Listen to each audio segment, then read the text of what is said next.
إياك نعبد وإياك نستعين اللہ الرحمن الرحیم۔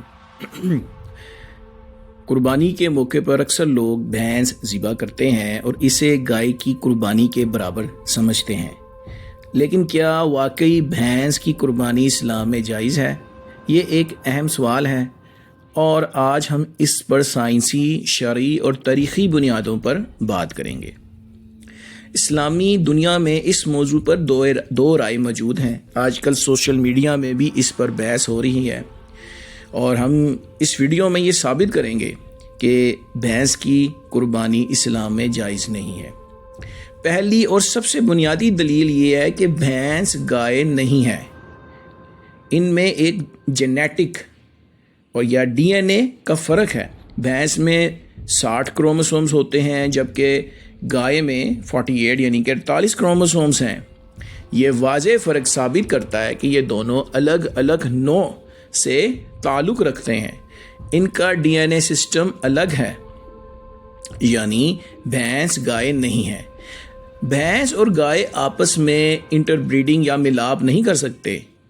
سائنس یہ بھی ثابت کرتی ہے کہ اگر گائے اور بھینس کو ملا بھی دیا جائے تو وہ نسل پیدا نہیں کر سکتے، یعنی ان سے بچہ نہیں ہوتا۔ یہ ایک مضبوط سائنسی دلیل ہے کہ وہ ایک ہی مخلوق نہیں ہے۔ صحابہ کرام نے کبھی بھینس کی قربانی نہیں کی، یہ ایک تاریخی حقیقت ہے۔ ایران میں بھینس کا وجود تھا۔ ایران کو حضرت عمر فاروق رضی اللہ تعالیٰ عنہ اور حضرت امیر معاویہ رضی اللہ تعالیٰ عنہ کے دور میں فتح کیا گیا، لیکن کسی صحابی سے یہ ثابت نہیں کہ انہوں نے کبھی بھینس کی قربانی کی ہو۔ اگر بھینس گائے کی قسم ہوتی تو صحابہ ضرور اس کی قربانی کرتے، لیکن ایسا نہیں ہوا۔ کچھ لوگ کہتے ہیں کہ بھینس چونکہ پالتو جانور ہے اس لیے اس کی قربانی جائز ہے، تو پھر سوال یہ ہے کہ لاما ساؤتھ امریکہ میں ایک پالتو جانور ہے، دودھ اور گوشت کے لیے پالا جاتا ہے، اونٹ کی نسل سے ہے۔ اسی طرح یاک منگولیا اور چائنا میں پالتو ہے، دودھ دیتا ہے، سواری کے لیے بھی استعمال ہوتا ہے، لیکن ہم لاما اور یاک کی قربانی کرتے ہیں؟ ہرگز نہیں۔ تو صرف پالتو ہونا کسی جانور کو قربانی کے لائق نہیں بنا دیتا۔